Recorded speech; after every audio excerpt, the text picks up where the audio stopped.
Though Onaga had returned from the dead, he did not re-inhabit his original body. Sindel and Jade found his sarcophagus opened. His body remained, but the armor was missing. Strangely, the hieroglyphics in his tomb were similar to an ancient Edenian language. She discovered an incantation inscribed by Onaga's holy men that was intended to transport his soul back into its original body. As she was memorizing the spell, Onaga emerged from the shadows. Onaga could have defeated both Jade and Sindel, but instead he took sadistic pleasure in unleashing Katana against them. He was a fool. Jade held off Katana while Sindel thrust her Kwandao into the heart of the corpse. As she screamed the ancient incantation, Onaga's soul leapt from Reptile's body into its intended vessel. The corpse came to life and cried in agony as the Kwandao prevented its heart from reforming. Sindel held the blade firmly in place as Onaga returned to the cold sleep of death. With the Dragon King defeated, the realms were safe, and Sindel's daughter Katana was free from his spell. May Edenia know peace once more.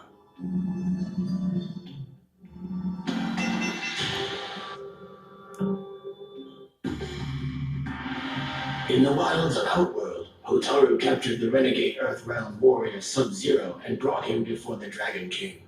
Onaga's judgment of Sub-Zero was swift, and Hotaru was given the task of carrying out his punishment: death.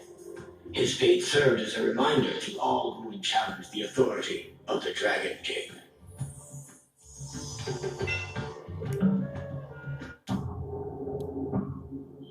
As Sub-Zero and Kenshi trekked across Outworld, they strove to keep themselves hidden, only traveling at night. But as they neared the portal to Earthrealm, the Dragon King Zealot Hotaru attacked with a blast of glowing energy that temporarily blinded Sub-Zero. Kenshi's sense of sight is of a spiritual nature, thus he was unaffected by the intense flash of Hotaru's projectile attack. In the dark, Kenshi had the advantage. Hotaru did not see his approach. Unaware, he strode in to kill Sub-Zero. It was the last mistake he would ever make.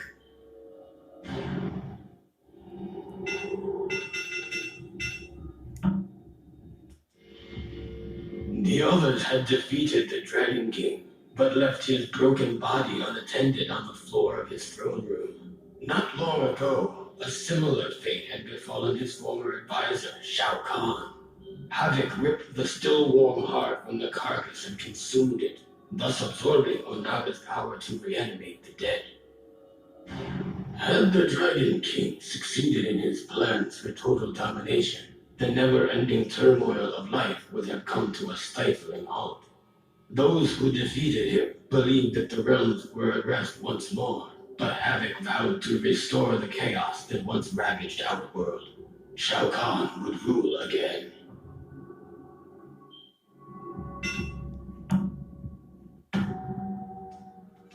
In Edenia, Tanya had located the ancient texts that described the process by which to fuse the Kamidogu into one.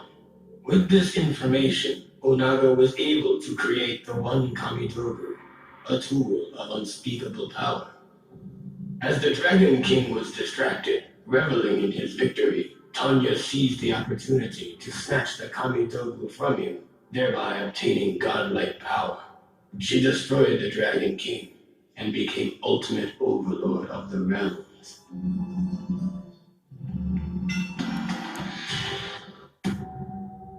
Liu Kang's friends had been freed, Onaga had been defeated, and the realms were secure once more.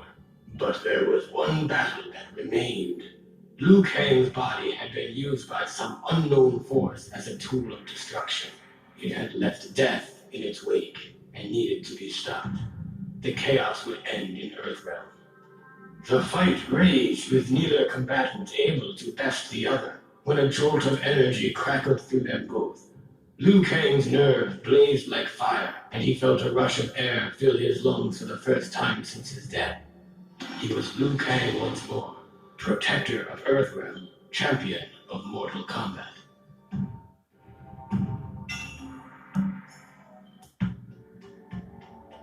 Once they had defeated the enemies of Havoc, Cabal complimented Cobra and Kira on their ferocity in battle. Their true test, however, was to face each other, to decide which of them was worthy of the new Black Dragon clan. Neither refused the challenge. Cobra fought with ferocity, but his lack of discipline allowed Kira to control the battle, easily manipulating Cobra into exposing himself to her attacks. She defeated him and proved her worth to Cabal, who gave her the honor of finding 2 more recruits to pit against each other in mortal combat.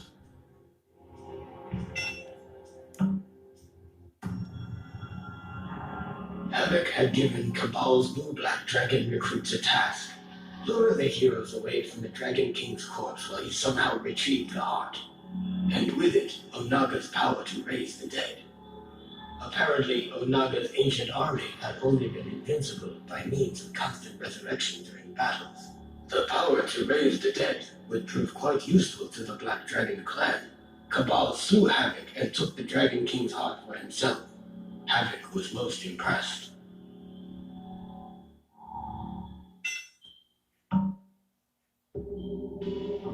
Cabal brought these new recruits to Outworld, where a siege was underway against the Dragon King. Cobra grew impatient. He wanted to join the fray, but Cabal held him back. They were not to attack until the heroes had won. Once the Dragon King had been defeated, Cabal gave the order to strike the victors. The new Black Dragon tore through their ranks and left no survivors. Cobra came to realize that he was going to like being a Black Dragon.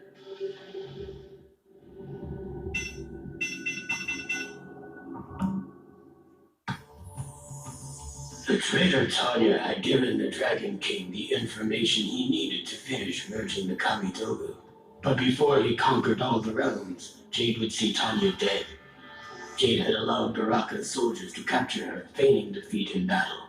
As Tanya approached her prisoner, Jade waited for the right moment, and threw a glass orb filled with concentrated Sarkata essence at her. The glass broke, splashing its contents across Tanya's body. Baraka and his vile savages worked themselves into an uncontrolled frenzy. They perceived Tanya to be a rival male, and instinctively attacked.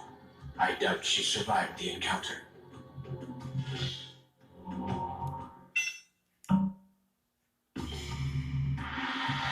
Normally, Dairu took no risks and ambushed those he had been hired to kill. But in this case, he felt compelled to announce his intentions to kill his fellow guardsman Hotaru.